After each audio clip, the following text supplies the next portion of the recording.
I have Chris Marola with me. Chris, are you there? I'm here, John. Okay. Hopefully we can hear each other pretty well. We good? I think so. Okay. So, I was talking to Chris, I guess this morning for a few minutes, and there's some things that people we wanted to bring out in this show about how things are starting to change in the country. And Chris, where do you want to start at? Well, yeah, the Italian premier, Prime Minister Giorgia Meloni, has already said publicly that since Trump was elected, things are already beginning to change. We're less than 7 months from his inauguration. We're getting close to 7 months, but within a just under 7 month period, things are turning around. The economy's turning around. Inflation's down to about 2%. Things are starting to turn around. He's bringing money from overseas. We're talking trillions of dollars, trillions with a T, of investments from companies and countries all over the world into the United States. And this economy is going to really start soaring starting sometime next year. If we can only get interest rates down, it would really help as well. But what I wanted to address, since we're talking about Trump and his success, is let's look at what he's doing just with the border, John.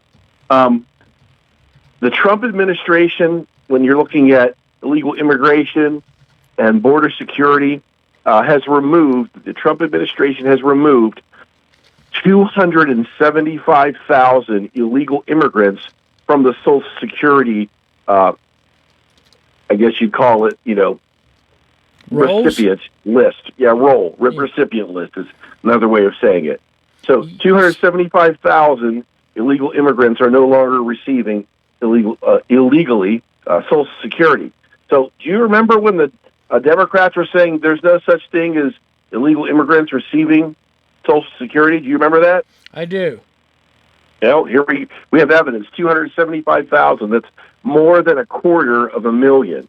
On top of that, there's another 12.4 million people receiving Social Security who are 120 years or older. And we know that's a statistical impossibility. Wait a minute, So Chris, what I want to know is... You have to back up. Give me that number one more time. That's unbelievable. Sure. Yes, 12.4 million people aged 120 years old or older have been receiving Social Security, and Trump removed them also from the Social Security rolls or from receiving benefits. So just imagine how much money we're losing when 12.4 million people who aren't even alive are receiving benefits. It means someone is faking the name of someone who's already passed away, who's too old to receive benefits. I have to wonder how many of them are illegal immigrants. Wonder how many. Oh, absolutely. How many of them people voted? Well, here's what I'd like to know. See, all they have to do is steal a Social Security number of someone who's passed away. If you get a hold of a Social Security number of someone who's already dead or already passed away, and you can continue to receive benefits, what that means is you have 12.4 million people getting Social Security. How many of them are illegal immigrants who simply stole the Social Security numbers of these people who passed away? So this is disastrous that we're having this kind of this rate of theft just at Social Security. That doesn't count Medicaid, Medicare, food stamps, welfare benefits, the ACA benefits, or otherwise known as Obamacare. I mean, there's so many. I think there's like 15 to 16 different welfare programs out there within the federal government. These entitlements, they're supposed to be for underprivileged Americans. If you see these numbers just in Social Security theft, you have to think it's across the board as well. I mean, if you can steal a Social Security number and get Social Security checks illegally, they're not going to stop at only one program. They're going to keep working on Medicaid, Medicare, food stamps, welfare checks, They're going to keep, working on all kinds of healthcare benefits and S-chip for their children and so on. So it's no wonder we have a very massive debt, John. Okay, so just in a few minutes that me and you've talked, Yes. you've identified 12.4 million people that are 120 years and older that have been receiving Social Security checks. Correct. And you're saying that there was 275,000 people that weren't even part of this country were receiving Social Security also. Illegal immigrants. And I have to believe that a certain portion of the 12.4 million receiving illegally Social Security benefits were also illegal immigrants as well, because all you have to do is steal a Social Security number of an American who's already passed away, and you can just keep, milking the system dry. So it would be naive and gullible for us to believe that there's no illegal immigrants in that 12.4 million. We do know that, me and you spoke about this a while back, we do know that there's been a definite suppression, I guess that's a way to put it. The people against the Second Amendment wouldn't like that word, but anyways, of people coming across the border also in this 7 months. Yeah, the numbers are in. And the Trump administration and their crackdowns on illegal immigrants have reduced the illegal immigrant population by 1.6 million. There are now 1.6 million less illegal immigrants in the United States. And that means there's 1.6 million less people stealing jobs, homes, rental properties, healthcare benefits, entitlements like Social Security and Medicare and Medicaid and S-chip and, healthcare or what we normally call Obamacare and so many others. And also, that's less, 1.6 million less chances of voter fraud as well. Okay. Well, okay. So, go ahead. Keep going. I'll let you go. Sure. It's no problem. Remember, this is the same Democrat Party that claims to believe in fairness. How is it fair to allow millions of illegal immigrants to steal jobs, homes, rental properties, endless slew of benefits and entitlements, and also steal our votes? How is that fair, John? Well, there's nothing fair about it. I mean, we're working, we're paying taxes, and we're paying taxes at a rate that's unbelievable, anyways. Especially here in Fayette County, and now this is what's we have people using our tax money that shouldn't even be, that aren't even citizens. So it's real simple. We have to eliminate some of it. We have to eliminate all of this. Yeah, absolutely. And there's another factor. People don't want to hear it, but they have to hear it. We have to understand the same illegal immigrants who have been doing the drug running are also engaged in human trafficking. If they can engage in drug trafficking, they're also engaging in human trafficking, bringing women and children and getting them involved in prostitution as young as 8 years old. This is confirmed fact. This has already been found when raiding some of the pot farms in California. The Trump administration found some illegal immigrant children who were unaccompanied. They had no parents with them. They were being worked as slave labor. Children, 8 years old, working in the field, slave labor. That's illegal. If you remember, we outlawed child labor about 100 years ago, and yet here we are having illegal immigrant children working in the fields illegally, and some of them were being sent into prostitution. This is confirmed. In fact, this just came out a few days ago. There was in Nebraska, of all places, there was a sex trafficking, let me be more clear, in the area of Omaha, that's the city, and the state, Nebraska, there was a sex trafficking and labor trafficking ring filled with illegal aliens. 5 men, ages 32 to 42, were arrested for running that ring, and children were being involved in the sex trafficking. This is insanity. This is pure evil to do this to children. This is what happens when you have an open border. And remember, it was the Biden-Harris administration that just let the doors wide open and refused to enforce our laws. And they allowed somewhere in the neighborhood of 15 million illegal aliens, including drug traffickers and sex traffickers. Pretty sick stuff, John. Yep. You're exactly right. I'll let you keep going. I mean, we can move on to another topic if you want to, if that's okay with you. Let me just say this one last thing, if you don't mind. Go ahead. The Biden-Harris administration lost 300,000 illegal immigrant children. They lost them. The Trump administration has already rescued 35,000 of them. That's more than 10% in only 7 months. But where are the rest? Where are the other 265,000 illegal immigrant children? Where did they go? How many of them are being used in slave labor and others being used in sex trafficking? So it's a problem that the Biden-Harris administration created by working through non-governmental organizations, many of them very left-wing organizations. They were working with the Biden administration to bring these children into our country without any parents or guardians, and they're lost. We don't even know where they're at.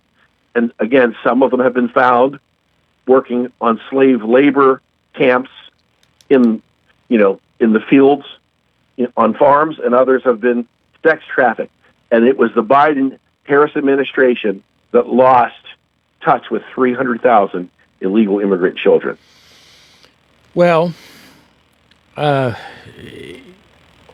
it's hard to even make a comment about this. This is just sad. I mean, this is unbelievable. What the mess that we have to clean up right now. Oh, I mean, and this has went on for years. And years to some degree, but it escalated over the last 4 years. There's no doubt about it. Absolutely. It all goes back to the 1960s, John. You can trace a lot of our problems back to Lyndon Johnson's administration. For instance, Lyndon Johnson and the Democrat Congress in 1967 raided the Social Security Trust Fund and took all of that money out of the trust fund and spent it on all kinds of programs, including the Vietnam War and everything else. So he really hurt us economically. He also created a lot of policies that we're still wrestling with. The liberal immigration policies began with LBJ. I think it was called the HART Act, H-A-R-T, that made immigration much more liberal and less, I guess you'd say, less accountability in immigration. That caused a lot of problems. He got us bogged down in Vietnam without a clear plan to win the war. There's no doubt about it. He left us with a lot of problems. I'm sorry? There's no doubt about it. I mean, the Vietnam War was the only people that made out in the Vietnam War was corporate America. I mean, yeah, it was. And here's the sad. It was all set up. It was all set up for people to, and then we could have ended all that in a couple of days if we really would have. Yeah. And we lost 56,000 boys over there, or men. I mean, they were boys. Here's the sad commentary on that, John. The U.S. military won every major battle in Vietnam. We technically won the battles. We were not allowed to win the war because the Johnson administration wanted to keep it going. And here's the worst part about it. Do you remember the Tet Offensive? I do. In fact, I knew somebody was there. Wow. I knew somebody was there.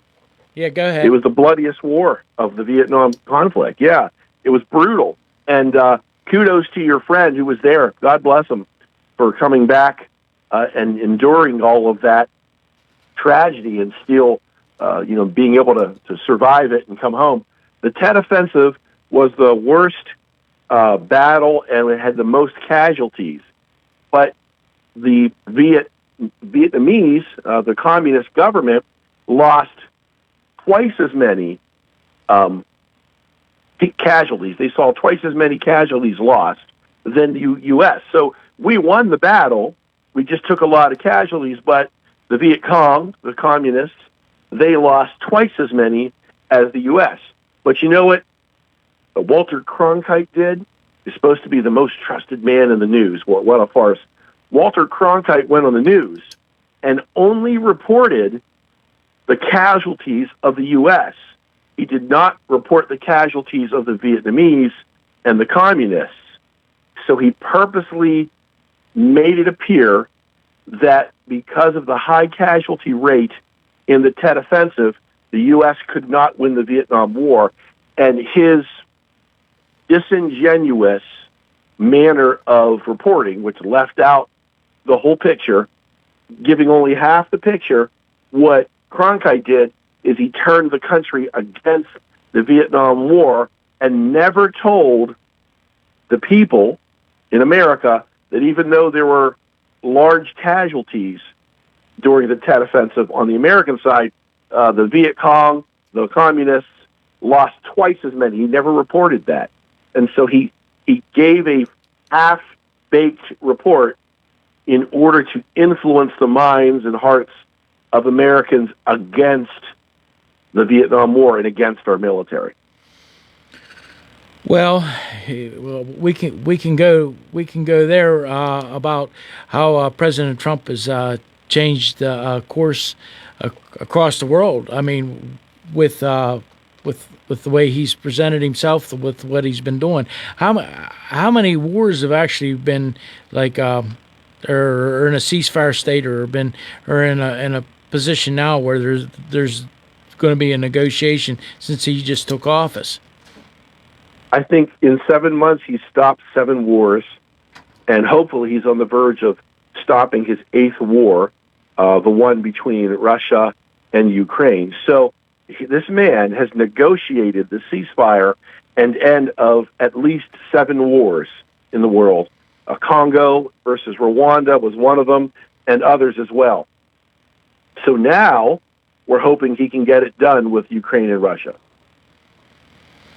I think that I think that he's on a path of and he's taken it as a position where we're the ones that are in charge.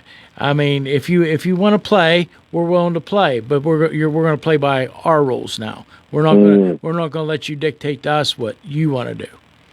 Right. And what I really do like is that because of his strong, fierce, spine of steel, even our enemies and our opponents fear us again. Nobody feared Joe Biden. Come on. It was like the movie Weekend at Bernie's. They propped up a man who was, incoherent and, practically comatose, and they faked it for 4 years, plus the 1 year of 2020 during the election.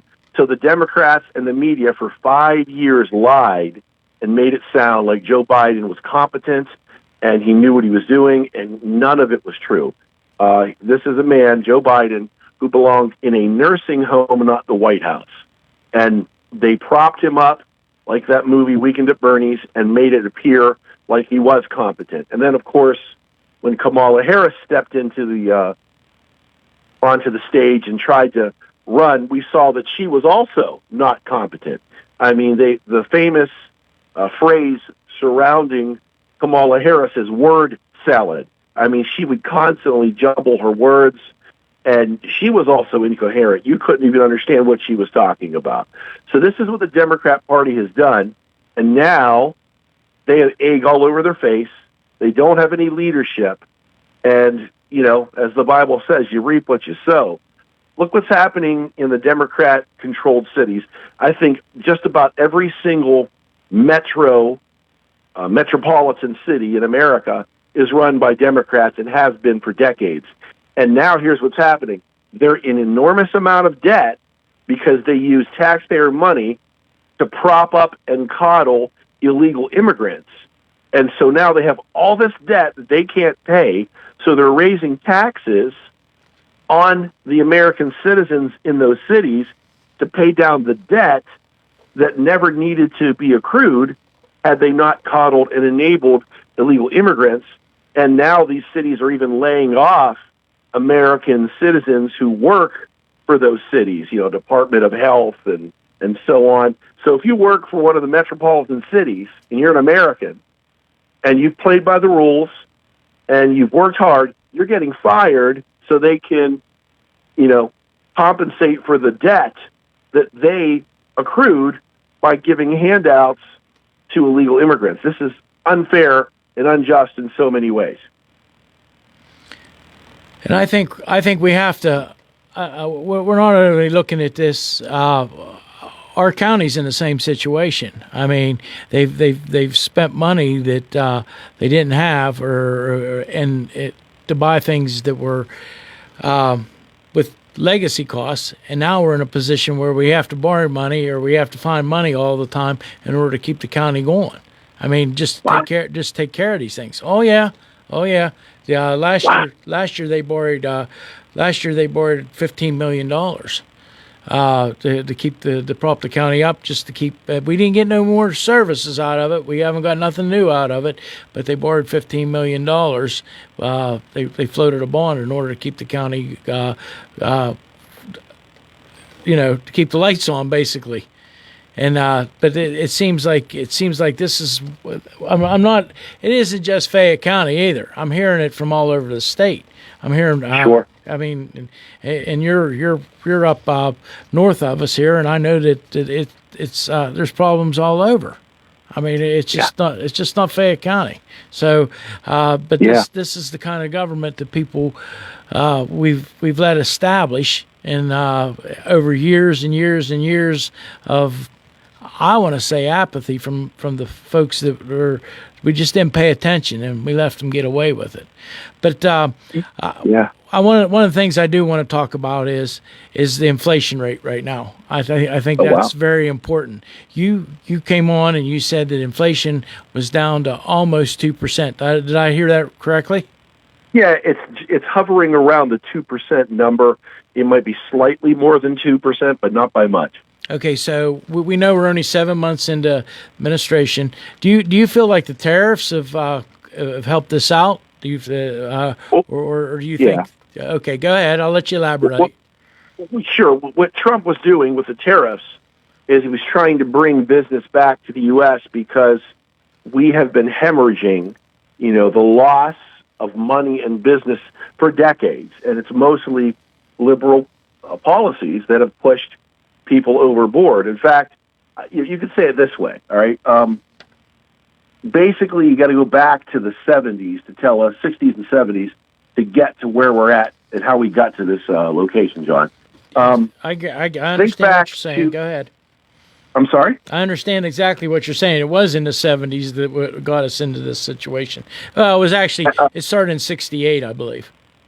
It started in the 60s under LBJ.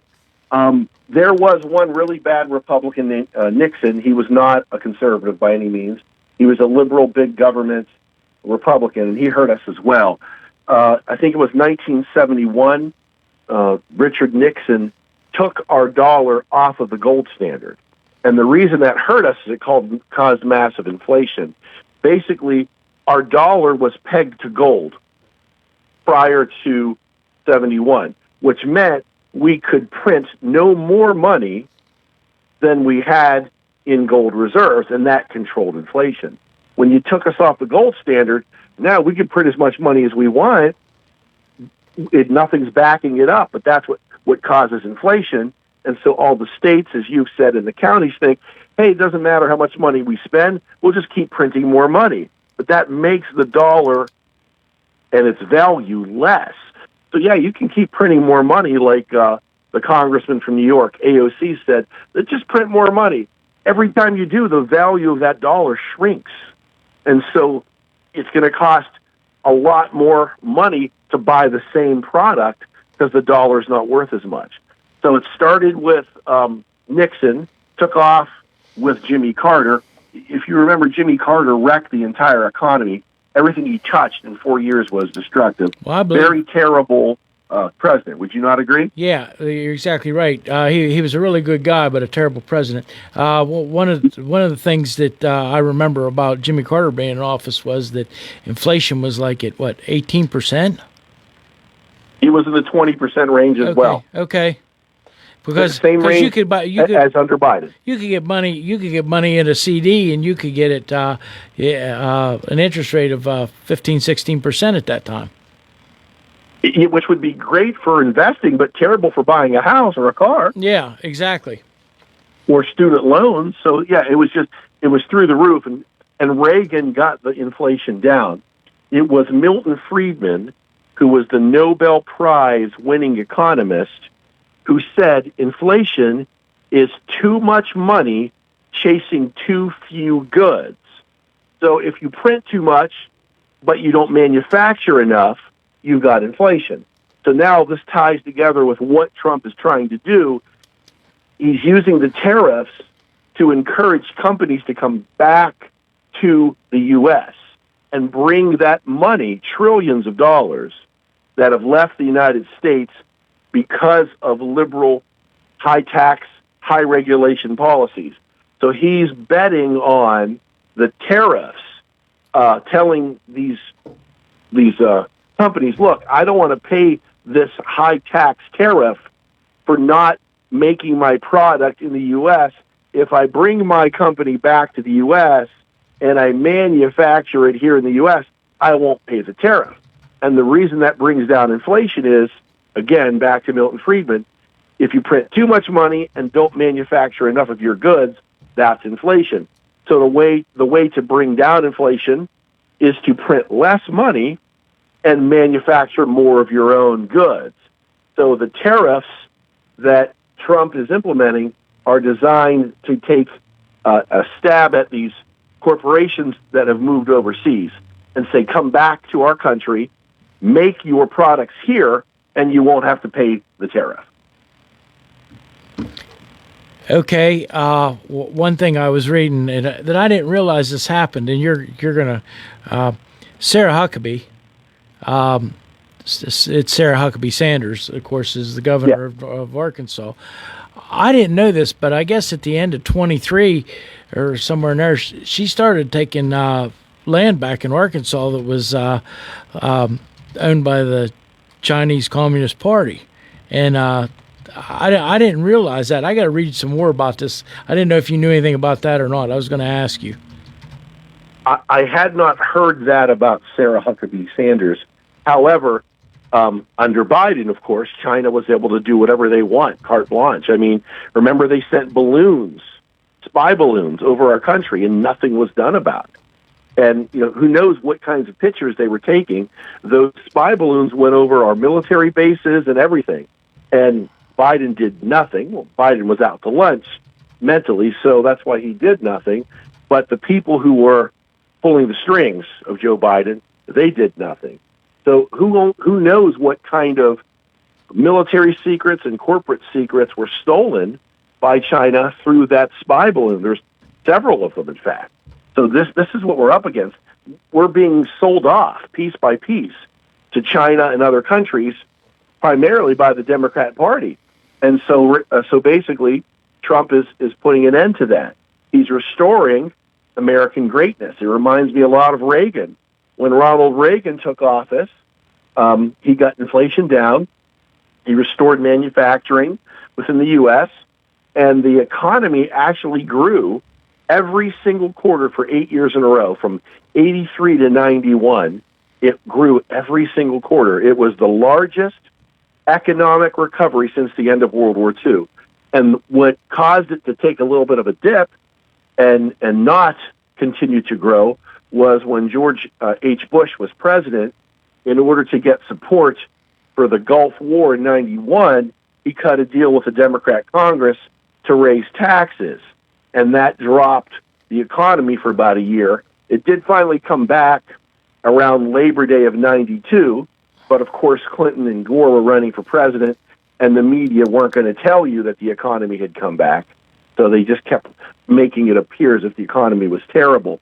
But that does tell you something. When you raise taxes, you always hurt the economy. Because if gasoline is the fuel that runs your car, okay, money is the fuel that runs our economy. And when you tax the people, you take money out of their pockets.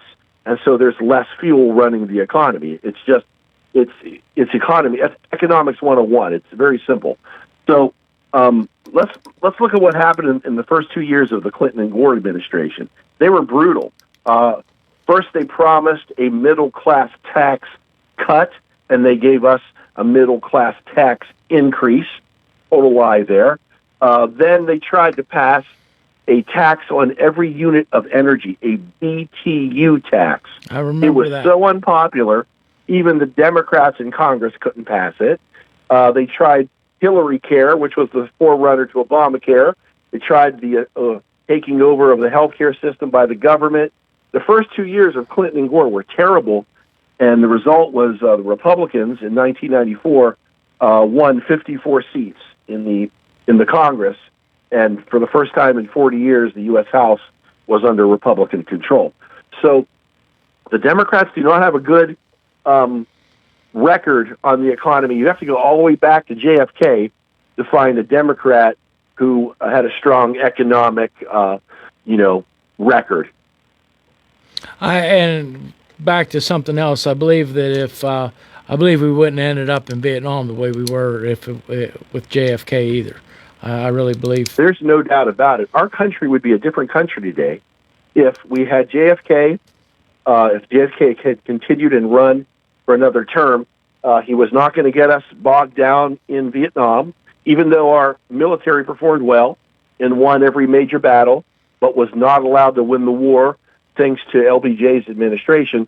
Yes, JFK would have not got us bogged down in Vietnam, and he would not have spent so much money on all those programs, and he also would not have raided the Social Security Trust Fund. LBJ and the Democrats took all the money out of the Social Security Trust Fund in 1967 with the Social Security Act of 1967. So what a big difference, this country, could have seen, had we had a JFK president instead of an LBJ president. One of the last things we're going to be able to touch on, because we only got a couple minutes, believe it or not, that's how quick this went, is the energy. I just seen a post from somebody or an email from I guess Kentucky Coal is they're booming. West Virginia coal, same way, and maybe, hopefully, we can get maybe we can bring back some of the coal industry back in here into Pennsylvania, because that's one of the things that coal's what won World War II. There's no doubt about it. I mean, it made the steel, it made the coke to make the steel that won the war. But we got to think about all these things, and I know that energy is a priority right now for President Trump. So, and it looks like we're going to start producing energy instead of begging OPEC for, which happened under the Biden administration. They were begging OPEC to release more oil. Yeah, and it turns out the United States has a lot of oil, but also natural gas. There's more natural gas in the United States than just about anywhere in the world, if not anywhere in the world. So we have, from what I've heard, the United States is the Saudi Arabia of natural gas. We have natural gas under the ground that we can easily access. It's clean energy, okay? It doesn't pollute, and it's clean energy. We run city buses on it, school buses on it. We could even run cars on it, compressed natural gas if we really wanted to, CNG. So, yeah, we really need to get into developing more natural gas and other energy solutions, and it will also create jobs, too. Well, Chris, it was great having you on. We're going to have you on again about something else that we talked about, and maybe in a couple of days, or maybe next week. I don't know. But one of the things I always appreciate you having on, because you always give a historical view of how things are, and if we don't look back at our history, then we can't go forward. So, anyways, I want to thank you for calling in, and we'll talk to you again. Sounds great. Thank you.